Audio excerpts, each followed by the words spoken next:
साधु को नमस्कार। स्वामी जी के चरणों में शत शत प्रणाम।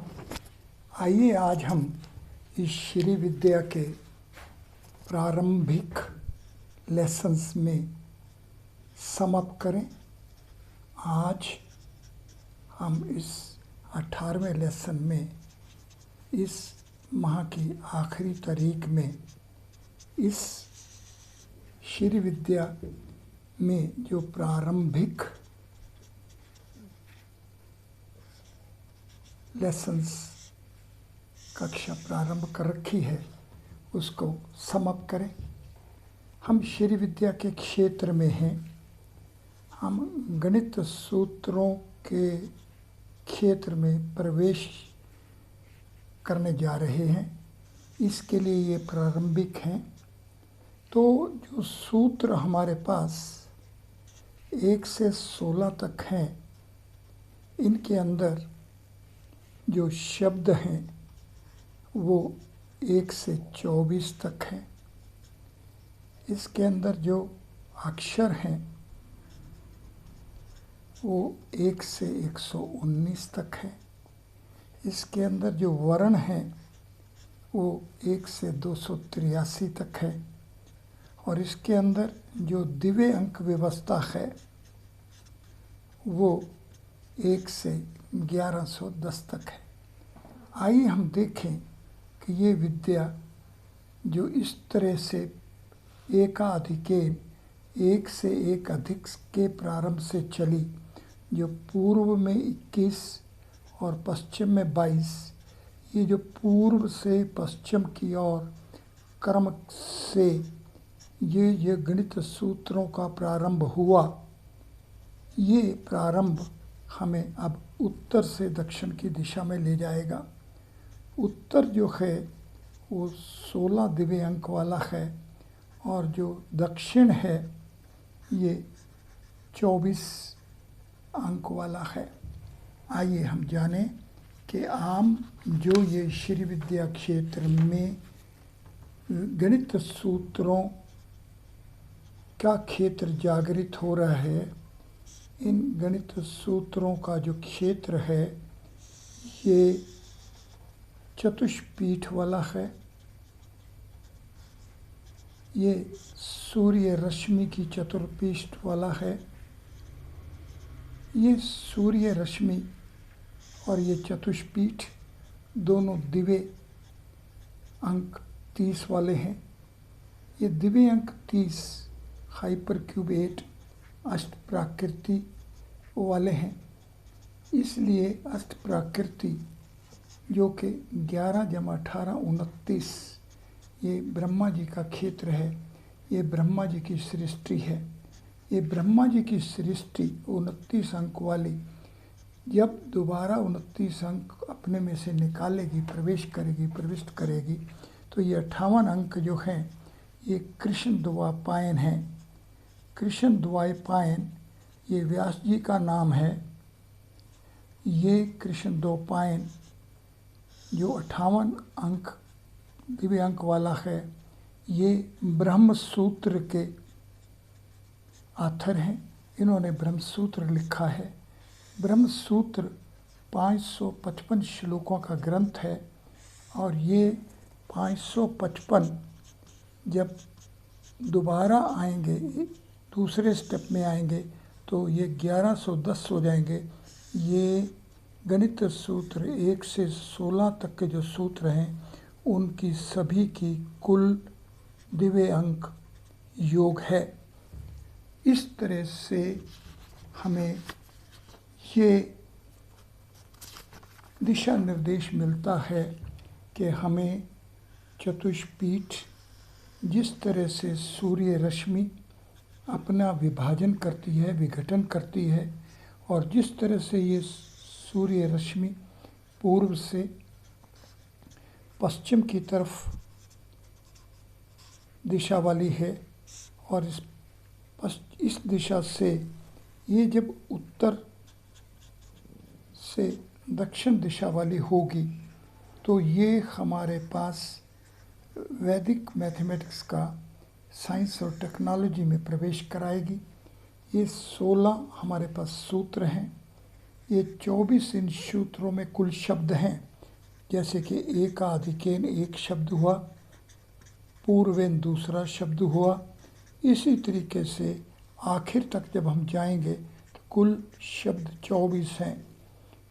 इसके उपरांत इसके अंदर जब हम अक्षर गिनेंगे, एका ये 2 हो गया, इस तरह से गिनेंगे तो कुल अक्षर 119 हैं। आइए देखें कि ये किस व्यवस्था वाले हैं। ये 17 गुणा 7 है, एक पहलू। अगर हम यहाँ वायव्य कोण से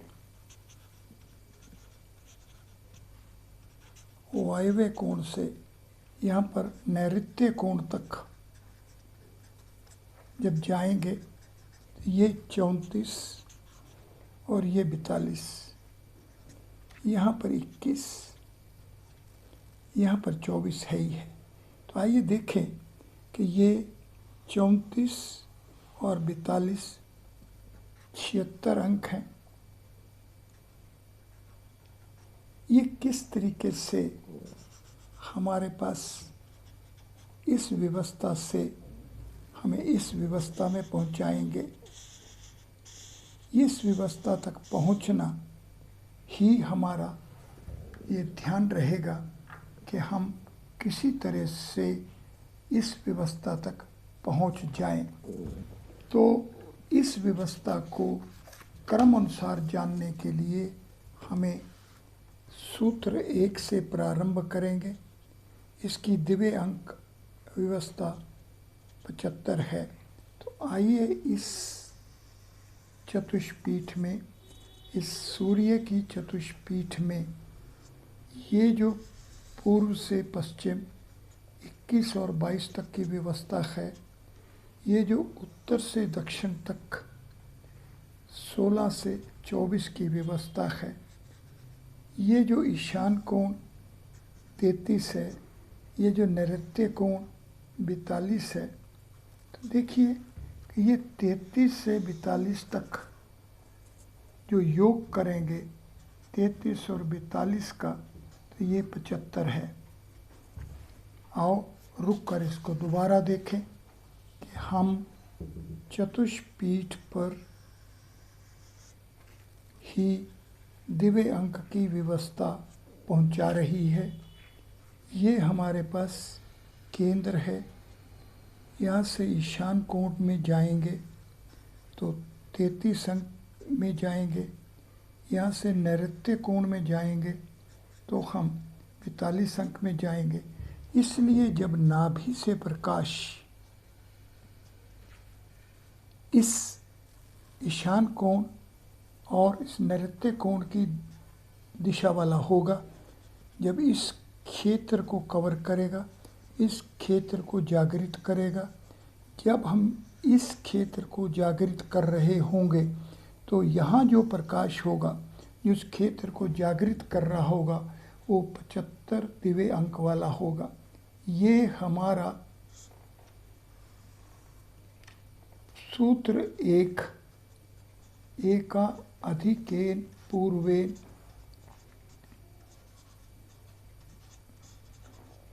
इसकी दिव्य अंक व्यवस्था 75 है।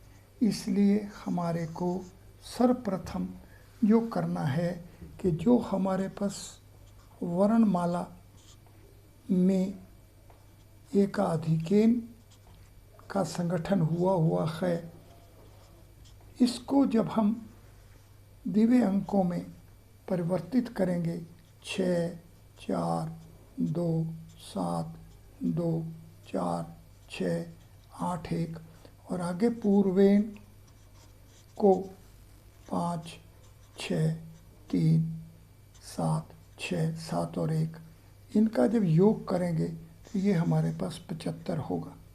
ये बात कि किस तरह से ये सूर्य की जो रश्मि है जो कि 13 जमा रश्मि 17, ये जो 30 अंक की व्यवस्था है, ये जो चतुष्पीठ है ये भी 30 अंक की व्यवस्था है। तो अगर हम 1 से 30 अंक लें और इनके अगर फैक्टर्स बनाएं तो हम देखेंगे कि कुल फैक्टर्स 60 बनेंगे। ये किस तरीके से अष्ट प्राकृति 8 स्पेस जो है वो पुनः अपने आंतरिक व्यवस्था के अनुसार अष्ट प्रकृति को ही जागृत कर देता है। ये सूर्य की रश्मि के अंदर जो व्यवस्था है, इस व्यवस्था के अनुसार ये हमारे पास चतुष्पीठ बन रही है। इस चतुष्पीठ के अंदर की जो व्यवस्था है, इस व्यवस्था को अगर हम सही रूप पर जान लें, अगर हम इस व्यवस्था को क्रम अनुसार चलें, तो एकाधिकेन पूर्वेन के साथ उपसूत्र अनुरूपेन को लें तो इसकी दिव्य अंक व्यवस्था 42 है। आइए देखिए कि एकाधिकेन में हमारे पास ईशान कोण में और नैऋत्य कोण में पहुँचे। इसके पश्चात जो हमारे पास उपसूत्र 1 आया, उस उपसूत्र ने हमारे को ये बाजू बांध दिया। जैसे ही ये बाजू बंधा तो इसका चलने का क्रम आगे की तरफ हुआ। देखिए कि सूत्र 2 में जब पहुँचेंगे हम तो निखिलम नवस्था चरमम दशता, निखिलम नवत्शा चरमम दशता।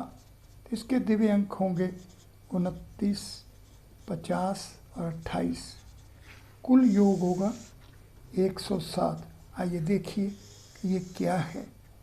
इस चतुष्पीठ के अंदर जैसे ही हम ये पूर्व, ये जो उत्तर और दक्षिण की दिशा 16 और 24, 40 की अवस्था में थे, तो ये हमारे पास प्रथम सूत्र था। उपसूत्र 1 ने इसको बांधा और इसको गति दी। इस गति के अनुसार ये बंधा और हम कहाँ पहुँचे?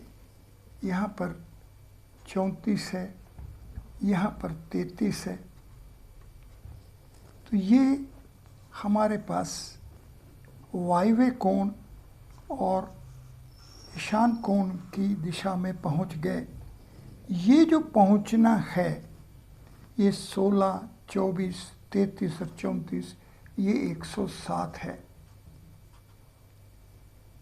इसलिए साधकों, आप इन 18 लेसन्स को पुनः पुनः अभ्यास करिए। इस अभ्यास को ध्यान से करना होगा। ये ध्यान अभ्यास और वैराग्य वाला है। इस अभ्यास और वैराग्य शब्दों के अंदर की व्यवस्था को जानना होगा। ये सूर्य की रश्मि की जो चतुष्पीठ है, इस चतुष्पीठ को जानना होगा और इस चतुष्पीठ के अनुसार किस तरीके से ये जो गणित सूत्र हैं, ये 1 से 16 गणित सूत्र जो है, इनकी जो दिव्य अंक व्यवस्था है, ये ही इस सूर्य रश्मि का विघटन और व्यवस्था है। इसलिए दिव्य अंक व्यवस्था को जानना हमारा प्रथम स्टेप होगा। और इस 18 अध्यायों में, इन 18 लेसन्स में, इस 18 दिनों में जो हमने 14 मार्च से आज तक 31 मार्च तक ये 18 प्रारंभिक कक्षाएं की हैं, इन कक्षाओं के आधार पर आप देवनागरी वर्णमाला को पुनः जानिए। ये देवनागरी वर्णमाला हमारे को दिव्य अंक सहित ले जाएगी। इन दिव्य अंकों के पश्चात अगर हम वैदिक कोड वैल्यूज़ को जानेंगे, इन दिव्य अंकों के साथ हम अगर वैदिक कोड वैल्यूज़ का प्रयोग करेंगे तो 1 से 16 सूत्र तक कुल वैदिक कोड वैल्यूज़ 511 होंगी। तो हमारे पास सूत्र 6 में जो अनुरूपे ये 8 वर्ण हैं, ये ब्रैकेट में दिए हुए हैं। इन 8 के अलावा बाकी जो सूत्रों का वर्ण है 511 हैं। देवनागरी वर्णमाला हमारा आदि है, देवनागरी वर्णमाला हमारा अंत है। देवनागरी वर्णमाला से दिव्य अंक व्यवस्था के अनुसार चलते हुए हमारे को गणित सूत्रों में प्रवेश करना है और गणित सूत्र से हमें महेश्वर सूत्रों में जाना होगा, वहाँ से सरस्वती मंत्रों में जाना होगा, वहाँ से गायत्री में जाना होगा और वहाँ से ओम इति एक अक्षर ब्रह्म में जाना होगा। तो हम वेद से उपनिषद में, ब्रह्म सूत्र में और गीता में प्रवेश करेंगे और गीता के 1 से 18 जो अध्याय हैं, ये सूत्रों के 1 से 16 से जब समन्वय जानेंगे तो हम जान पाएंगे कि ये गीता का जो वृत्त है, इसमें अगर हम पहले अध्याय से आखिरी अध्याय तक के श्लोकों को लिखें, इनके जो गैप्स हैं, इन गैप्स को गिनेंगे, ये 284 होंगे, जो कि गणित सूत्रों के 283 से एक अधिक है। तो यहाँ से एकाधिकेन पूर्वेन पहले सूत्र का वैदिक ज्ञान विज्ञान क्षेत्र में प्रवेश होगा। इसके पश्चात आगे की जब कक्षाएं में हम प्रवेश करेंगे तो हम और साधना करेंगे और तपस्या करेंगे और स्वामी जी के बताए हुए मार्ग पर चलते हुए हम अपने आप को इस क्षेत्र के अधिकारी